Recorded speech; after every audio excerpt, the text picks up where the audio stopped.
시험이 없는 곳이 없는 것 같은데 딱 한 곳 시험이 없는 곳이 있긴 있습니다. 공동묘지에는 시험이 없어요. 욕망이 끝난 자리, 그곳에는 욕심 때문에 넘어질 일도 없고 욕심 때문에 더 이상 미혹당할 일도 없습니다.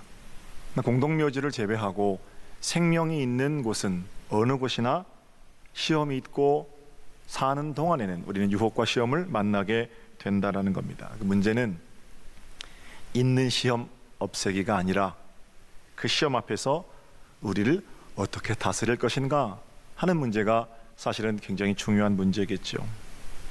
욕망을 다스리면서 시험을 넘고 멋진 노래로 바꾸는 인생이 있는가 하면 유혹과 시험에 매번 걸려 넘어지는 인생이 있습니다. 자, 오늘 저는 말씀을 통해서 유혹과 시험을 이기는 길 함께 나눠보기를 원합니다. 물론 우리 예수님께서 어떻게 이기셨는지가 우리에게 좋은 가르침이 될 거고 모범이 될 겁니다. 예수님 우리에게 보여주신 길을 따라 우리가 인생살이에서 만나는 각종 유혹과 시험을 어떻게 이길 수 있는지 저는 오늘 세 가지 말씀을 함께 나누기를 원합니다. 감리교서 교회공과 제시된 본문을 가지고 함께 이야기를 나눠보겠습니다. 자, 첫 번째, 어떻게 시험을 이길까요? 우리 믿는 사람들은 하나님의 말씀으로 시험을 이깁니다. 할렐루야. 네. 따라해 보세요. 하나님 말씀으로 시험을 이깁니다. 예수님께서 광야에서 40일 동안 금식하셨습니다. 그때 시험하는 자가 나와서 예수님을 이렇게 유혹합니다. 3절입니다. 시험하는 자가 예수께 나와서 이르되 네가 만일 하나님의 아들이여든 명하여 이 돌들로 떡덩이가 되게 하라. 마귀는 시험하는 자는 늘 이런 식인 거예요. 우리 인생의 약한 고리를 붙들고 늘어집니다. 오늘 본문에서 예수님을 붙들고 넘어뜨리려는 단서는 떡입니다. 이름하여 떡의 유혹이죠. 그런데 여기서 떡이란 먹거리로서의 떡을 그것만을 말하는 건 아니에요. 우리가 일상생활에서 살아가는데 필요한 모든 것을 가르친다 이렇게 말해도 과언이 아닙니다. 자본주의 사회에서 떡이란 자본, 돈 이렇게 말하면 좀 더 의미가 명확하게 다가올 겁니다. 지금 예수님께는 떡이 필요합니다. 왜냐하면 40일 동안이나 떡을 드시지 않았기 때문입니다. 40일 동안 떡을 굶었으니 사탄에게는 떡을 가지고 예수를 시험할 절호의 찬스가 되는 거죠. 사람에게도 여러분 이런 때가 있습니다. 여러분과 제가 돈 가지고 살잖아요. 돈이 더 절실하게 필요할 때가 있지요. 돈이 꼭 필요한 때가 있지요. 그때 돈으로 그 사람 유혹하면 돈 문제 해결해 주겠다는데 그 안 넘어갈 사람 몇이나 되겠습니까? 돈이 아쉬울 때 돈으로 사람을 산다, 사람 마음을 산다. 이 돈 가지고 장난하는 사람들한테는 그것만큼 기가 막힌 타이밍이 없습니다. 사탄은 떡으로 배고파하는 예수의 현실을 보고 콧노래를 불렀을지도 모릅니다. 떡으로 바꿔봐라. 너 하나님의 아들이라면서 네가 그 떡으로 바꿔서 그거 먹으면 너도 좋고 돌이 떡으로 바뀌었으니 그 신통력을 보고 너 하나님의 아들인 거 증명되고 영으로나 육으로나 아주 기가 막힌 타이밍 아니겠느냐. 너 떡으로 바꿔라. 예수님 어떻게 대답하십니까? 4절입니다. 4절. 예수께서 대답하여 이르시되 기록되었으되 사람이 떡으로만 살 것이 아니요 하나님의 입으로부터 나오는 모든 말씀으로 살 것이라 하였느니라. 떡의 문제, 지금 눈앞에 있는 돈 문제만 해결되면 살 것 같지만 그거 아니라는 겁니다. 사람이 떡에 집중하면 추해집니다. 사람은 떡이 아니라 말씀으로 산다라는 것을 가르쳐 주고 계십니다. 저 여러분도 그렇죠? 떡 먹어야 살고 돈 있어야 삽니다. 그러나 떡을 위해서 살고 돈을 위해서 사는 건 아닙니다. 떡 없으면 죽을 것 같아도 돈 없으면 죽을 것 같아도 죽지 않습니다. 믿음의 사람들은 특별히 하나님의 말씀으로 살아가는 사람들입니다. 야고보서 이번에 우리 성도들이 17명이나 전체 완성하셨죠. 최소한 그분들은 야고보서 전체 120절 정도 되는 그 구절들을 말씀의 검을 허리춤에 단단히 채우신 겁니다. 마귀를 대적할 힘이 어디 나옵니까? 내가 가지고 있는 창고가 흘러넘치는 떡으로부터 나옵니까? 천만에요. 오히려 그것 때문에 시험 들죠. 내가 장착하고 있는 말씀의 검, 거기로부터 마귀를 대적할 힘이 나옵니다. 물론 칼 자루는 주님께서 쥐고 계셔야 합니다. 나는 묵상하고 암송하며 언제든지 주님께서 말씀의 칼을 빼서 사용하실 수 있도록 장착하고 있는 겁니다. 기록된 바대로 하나님 말씀은 좌우에 날이 선 검입니다. 혼도, 영도, 관절도, 골수도 보이지 않는 거죠. 그런 거 다 보이는 것처럼 찌르고 쪼개기까지 하십니다. 말씀의 능력이 보이지 않는 암흑 같은 우리 인생에서 길도 되시고 칼도 되셔서 우리 가운데 있는 각종 시험과 유혹을 말씀이 물리치신다는 겁니다. 마음의 생각을 아시는 분께서 내가 장착하고 있는 말씀의 검을 활용하실 수 있도록 말씀의 검 날마다 지니고 사는 복되고 귀한 여러분 되시기를 우리 주님의 이름으로 축복합니다. 말씀을 믿는 사람들 속에서 하나님 말씀을 아주 세밀하게 역사하시거든요. 떡 때문에 사는 거 아니고 말씀으로 삽니다. 이번에 직원 연수 갔는데 지난주에 제가 슬픈 소식 한 가지 들었습니다. 제가 늘 일본에 갈 때마다 동행하는 그 여행사 사장님이 계세요. 몇 년 전에 우리 청년들 계좌훈련 끝나고 배 타고 일본 갔었거든요. 그때 우리를 가이드 해주었던 그 여행사의 부장님이 계신데 그분이 잘 지내시냐고 제가 이렇게 물으니까 돌아가셨다는 거예요. 어떻게 그분이 젊은데 저보다 한 2살 정도 나이 많거든요. 젊은데 어떻게 그분이 돌아가셨느냐고. 한강에서 스스로 목숨을 끊었답니다. 왜 그랬습니까? 다단계, 불법 다단계 거기에 좀 손을 담그셨던 모양이에요. 거기에 연루되니까 산더미처럼 빚이 불어나게 되고 여기저기 수소문해서 빚을 갚았는데 그 빚은 첫 번째 갚는 시작이었고 더 많은 빚. 그래서 그 빚 때문에 자살했다는 거예요.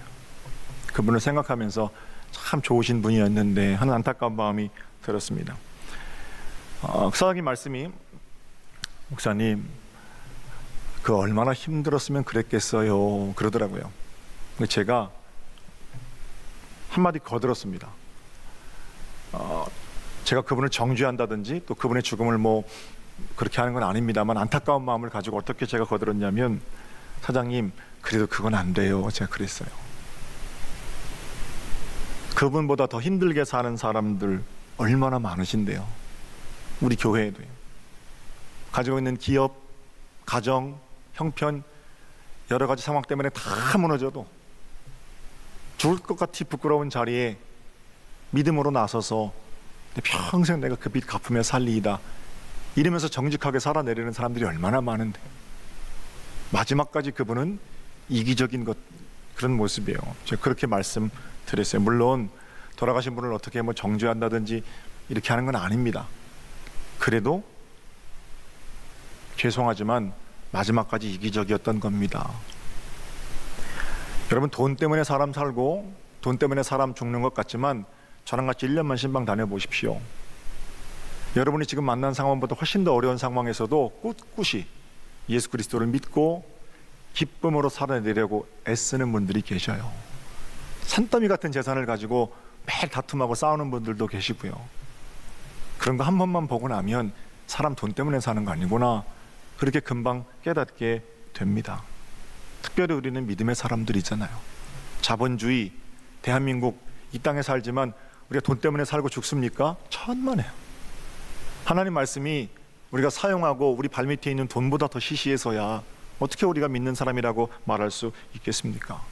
믿는 사람들은 돈 때문에 살지 않습니다. 하나님 말씀을 붙들고 삽니다. 죽으려고 마음 먹었다가도 하나님 이렇게 망가진 인생을 통해서 어떤 그림을 그리시겠어요? 말씀을 향해서 마음을 열고 순종하며 그렇게 살아내는 능력, 믿음의 사람들의 능력이라는 거예요.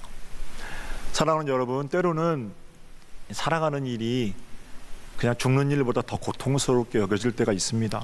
그러나 여러분과 저는 믿음을 가진 사람들입니다.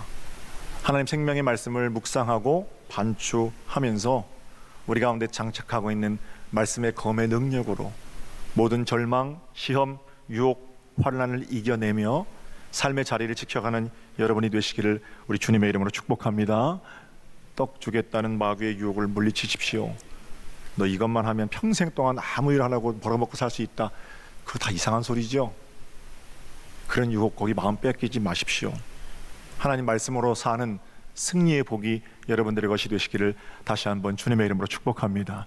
두 번째, 시험을 이기는 무기가 있어요. 첫 번째가 하나님 말씀이라면 두 번째는 7절입니다. 7절을 볼까요? 예수께서 이르시되 또 기록되었으되 주 너의 하나님을 시험하지 말라 하였느니라 하시니. 두 번째 무기는 말씀에 대한 전적인 신뢰입니다. 믿음이라고 합니다. 시험이 올 때 더욱 단단해지는 믿음, 이게 우리 무기입니다. 칼집에 칼이 있어도 아무리 번쩍번쩍하고 날이 선 칼이라도 그 검 뽑지 않으면 무용지물이잖아요. 믿음은 그 칼을 뽑는 겁니다. 물론 앞서 말씀드린 것처럼 말씀의 칼자루 하나님 쥐고 계시고 하나님께서 뽑으라 말씀하실 때 뽑는 게 맞죠. 내 마음대로 뽑는 거 아니죠. 떡의 유혹에 실패한 마귀는 성전 꼭대기 예수를 서게 합니다. 그리고 뭐라고 해요? 뛰어내리라는 겁니다. 이번에는 마귀가 말씀을 인용하면서 예수를 유혹합니다. 5절을 볼까요? 5절. 이에 마귀가 예수를 거룩한 성으로 데려다가 성전 꼭대기에 세우고 이르되 네가 만일 하나님의 아들이거든 뛰어내리라 기록되었을 때. 계속 읽을게요. 그가 너를 위하여 그의 사자들을 명하시리니 그들이 손으로 너를 받들어 발이 돌에 부딪히지 않게 하리로다 하였느니라. 마귀가 성경에 기록도 있잖아. 너 뛰어내려도 발이 땅에 안 닿을 거야. 하나님 말씀. 그 인용해가지고 예수를 유혹하는 겁니다. 여러분 주의하실 일이 있어요. 말씀 깨나 암송하고 말에 거침이 없다고 해서 그 사람이 하나님의 사람, 곧 하나님의 사람인 것은 아닙니다. 늘 말씀드립니다만 말을 삶에 붙어 있어야 공허하지 않습니다. 하나님은 바른 소리가 아니라 바른 삶을 찾으시고요. 어떤 사람이 맞는 말을 해도 저 사람은 그냥 바른 소리 하는 사람 이렇게 여겨지는 경우가 있고, 좀 엉뚱한 말을 해도 뭔가 생각이 있겠지 하고 마음에 품게 되는 사람이 있습니다. 말이 중요한 게 아니라 삶이 중요해요. 우리 주님께서 뛰어내리라 하는 마귀의 유혹을 물리치셨습니다. 기록되었으되 주 너의 하나님을 시험하지 말라. 말씀의 검을 뽑으셔서 마귀의 간악한 혀를 치신 거예요. 사랑하는 여러분, 시험이 올 때 말씀의 칼을 뽑으십시오. 믿음으로 더 단단히 하나님 말씀을 붙드십시오. 그때 우리를 이간질하는 마귀의 혀가 우리 사이에서 끊어질 거예요. 직원들과 연수 중에 수요예배 시간이 됐어요. 그래서 그 25인승 콤비버스 안에서 같이 예배를 드렸습니다. 여행 중에 여러분 그 예배하면 받는 느낌 잘 아세요? 이렇게 4박 5일 3박 4일 여행, 2박 3일 여행하다가 다 모여서 함께 찬송하고 예배하잖아요. 그러면 그때로부터 질서가 좀 딱 잡힙니다. 예배는 그렇게 좋아요.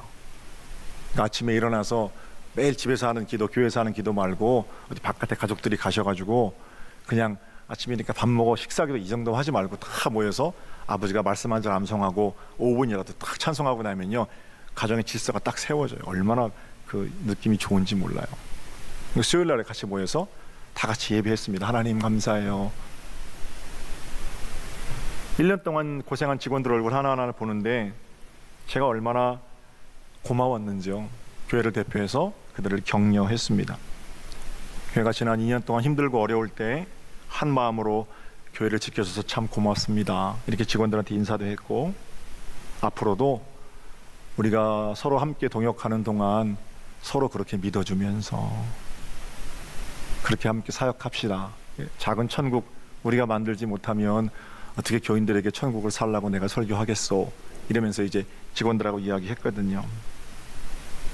사실 한 사무실에서 근무한다는 거는 서로 볼 것, 보지 말아야 할 것, 그런 거 다 보는 거잖아요.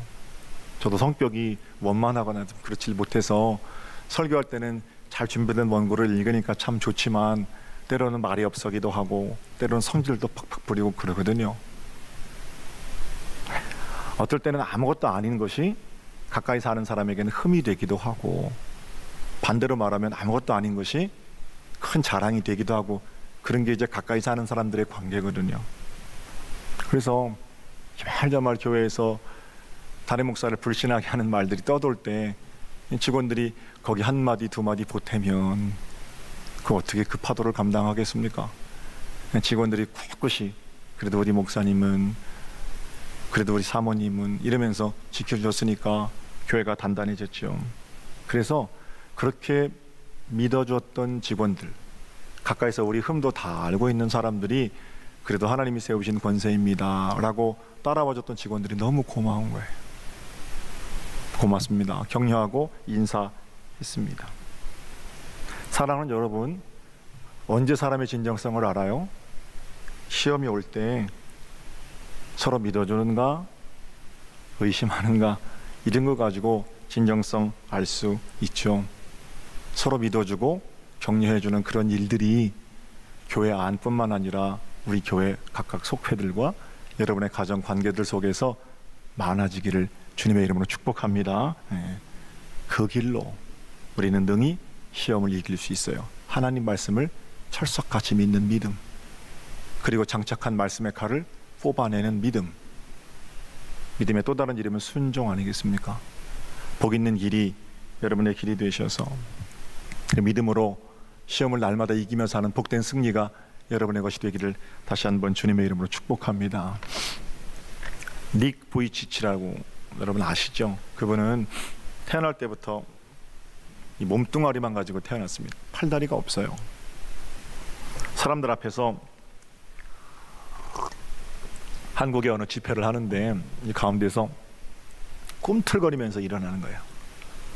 그러니까 그 모습이, 팔다리가 없으니까 얼마나 좀 징그럽습니까? 근데 몇 번 실패하고 꿈틀거리고 일어나다 넘어지고 일어나다 넘어지고 사람들이 다 안타까움으로 지켜보는데 결국엔 딱 일어나요. 그러니까 그 일어나는 모습을 보고 막 박수를 사람들이 칩니다. 그때 닉이 뭐라고 말하냐면, 여러분 넘어져 있는 분들 계세요? 일어나세요. 포기하지 마세요. 사람들이 막 울면서 일어나야 되겠구나, 저 사람도 일어나서 살겠다고 하는데 나 다시 살아야 되겠구나, 이렇게 마음을 먹게 됩니다. 닉은 8살 때 첫 번째 자살을 기도합니다. 닉이 자살하려고 했던 이유는 그거예요. 내가 이 몸뚱아리 가지고 사느니 우리 엄마 아빠가 더 힘드니까 내가 자살해야 나를 건사하는 사람들이 행복할 수 있겠다라는 마음으로 자살하려고 했던 거예요. 3번이나 자살을 기도하는데 그것마저도 쉽지 않죠. 팔다리가 있어야 자기 목숨 자기가 끊지요. 어디 빠지면 사람들이 건져내고, 죽으려고 하면 살려내고, 죽지도 못하는 거예요. 15세 하나님을 만나게 되는데 요한복음 9장을 읽습니다. 나면서부터 소경된 사람을 두고 제자들이 예수님에게 뭐라고 묻냐면, 선생님, 얘는 나면서부터 한 번도 세상 못 보낸데 누구 잘못입니까? 그러거든요. 부모가 잘못해서 얘가 지금 눈 먼 겁니까? 얘는 태어나지도 않았는데 잘못한 것도 없잖아요. 그런데 왜 이렇게 불쌍하게 삽니까? 그러니까 닉이 그걸 읽다가 아는 말씀이었지만 자기하고 질문이 똑같은 거예요. 하나님, 내가 이 몸뚱아리로 태어난 게 누구 잘못입니까? 우리 부모 잘못입니까? 내 잘못입니까? 삶이 원망스럽고 저주스러운 거잖아요. 그때 예수님 뭐라고 그러세요? 누구 잘못 때문이 아니다, 하나님의 영광을 위한 거다. 늘 듣던 말씀인데 그날 그 말씀이 믿어지는 거예요. 이 몸뚱아리를 가지고도 받으셔야 할 영광이 있다 라는 하나님 말씀이 가슴에 들어오게 되고 닉이 질문이 바뀌는 겁니다. 이게 뭡니까? 이런 질문에서 하나님, 저도 할 수 있나요? 이렇게 바뀌어요. 그리고 나서 가는 곳마다 100마디 말이 아니라 그 일어서는 한 퍼포먼스 하나로 인해서 죽음으로 달려가는 인생들, 삶의 소망을 잃어버린 사람들이 얼마나 많이 새롭게 일어났는지 모릅니다. 닉을 통해서 일하시는 살아계신 하나님의 역사겠죠. 그럼 닉 가운데는 어떤 변화가 있었습니까? 심기어진 말씀, 그 말씀을 붙들고 일어나는 믿음이 있었던 거죠. 여러분이 암송하고 계신, 또는 여러분이 알고 계신 말씀으로만도 충분합니다. 더 많이 읽으시고 더 많이 암송하시면 좋겠지만 그동안 내가 들어왔던 말씀, 그 말씀 붙들고 말씀을 믿는 믿음으로 각종 시험, 유혹, 환난들을 물리치며 사는 복 있는 여러분 되시기를 우리 주님의 이름으로 축복합니다. 세 번째, 시험을 이기는 비결은 뭡니까? 하나님께만 올려드리는 섬김, 하나님께만 올려드리는 예배. 여기 마귀는 틈을 타지 못하는 겁니다. 10절을 볼까요? 10절. 이에 예수께서 말씀하시되 사탄아 물러가라, 기록되었으되 주 너희 하나님께 경배하고 다만 그를 섬기라 하였느니라. 사탄이 예수님을 유혹한 세 번째 유혹은 자기에게 절하라는 겁니다. 절하면 천하 만국을 주겠다는 거예요. 거짓말입니다. 사탄이 천하 만국의 주인도 아니고 설사 주인이었다 해도 그거 주지 않습니다. 우리 주님 뭐라고 말씀하세요? 그 거짓말에 대해서 사탄아 물러가라, 주 너의 하나님만 경배하라. 우리 주님과 나 사이에 아무것도 들어오지 못하도록 해야 합니다. 주님께서 계셔야 할 자리에 그 어떤 것도 들어오면 안 됩니다. 어떤 것이 들어왔을 때 시험이 생기는 거고요, 그거 밀어내고 다시금 우리 마음의 중심에 예수 그리스도 좌정하실 때 마귀는 물러가는 거예요. 온전한 예배, 온전한 섬김, 감정 아니고 이성 아닙니다. 의지도 아니에요. 이 모든 것을 통틀어서 하나님께 올려드리는 우리의 거룩한 삶. 안셀렘 그린 신부가 하나님과 나 사이에 예수 그리스도 외에 다른 어떤 중보자가 들어오는 것은 그리스도인으로서 품위를 잃어버리는 거다, 이렇게 말합니다. 저는 100% 동의합니다. 하나님과 나 사이에 예수님만 계셔야 됩니다. 목사도 거기 있으면 안 됩니다. 장로님 거기 계시면 안 돼요. 내가 전도하고 내가 말씀 가르치고 내가 도와주고 내가 교회 식구 만들었어도 속장님 빨리 그 자리에서 나오셔야 돼요.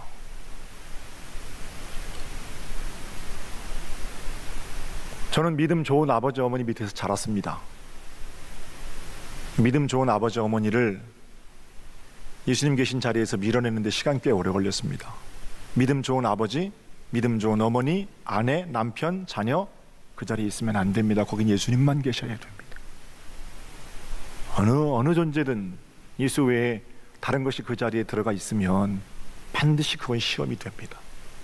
시험을 이기는 길은 오직 나를 구원하실 분은 예수 그리스도 한 분뿐임을 기억하는 거예요. 온전히 주님께만 엎드려야 할 섬김과 경배가 있음을 깨닫고 말씀에 전적으로 순종하는 하나님을 향한 예배, 바로 그것이 시험을 이기는 길입니다. 여기는 물러섬이 없으셔야 돼요. 자, 세 가지 오늘 말씀 제가 드렸어요. 예수님의 길을 따라 시험을 이기는 세 가지 길입니다. 하나님 말씀으로 시험을 이기시고, 믿음으로 그 말씀의 검을 뽑으시고, 하나님과 나 사이에 아무것도 들어오지 못하도록 하나님께 시선을 고정하는 겁니다. 말씀, 믿음, 섬김. 그 결과가 뭐예요? 11절을 볼까요? 11절 함께 봅니다. 이에 시작. 이에 마귀는 예수를 떠나고 천사들이 나와서 수종드니라. 할렐루야. 말씀을 온전히 믿고 주님만 섬김으로 각종 사단의 유혹들을 물리치고 천사가 수종드는 복된 삶이 이번 한 주간 여러분의 것이 되시기를 우리 주님의 이름으로 축복합니다. 제가 짧게 한 가지만 더 생각해 볼게요. 자, 이 이야기가 시작된 본문 1절입니다. 1절로 돌아가 보세요. 그때 예수께서 성령에게 이끌려 마귀에게 시험을 받으러 광야로 가셨다. 마귀에게 시험을 받으러 광야로 가셨는데 누가 그리도 이끄셨다고 그럽니까? 성령께서 이끄셨다, 이렇게 말씀하십니다. 여러분 어떤 시험을 만나셨습니까? 이 길의 시작은 성령님이십니다. 승리하고 천사가 수종드는 마지막도 물론 성령님께서 하시는 일입니다. 모든 인생에는 끈이 달려 있습니다. 제가 지금 무슨 운명 결정론 이런 거 말씀드리는 거 아닙니다. 손오공이 뛰어야 부처님 손바닥이듯이 여러분의 인생 길은 다 정해져 있다, 절대 이런 얘기하는 거 아닙니다. 우리에게 닥쳐오는 시험과 환난을 말씀으로, 믿음으로, 온전한 섬김으로 이기는 거기 달려 있는 끈 단단히 붙들고 하나님을 바라보고 사는 인생이 있고, 무엇 때문에 가리워졌는지 그 끈을 보지 못하고 시험의 유혹에 걸려 넘어지는 인생이 있다는 말씀입니다. 선택은 누가 하는 거예요? 제가 해드리는 게 아니라 여러분이 하시는 겁니다. 어떤 삶을 사시겠습니까? 다시 한번, 복된 승리가 이제 여러분의 것입니다.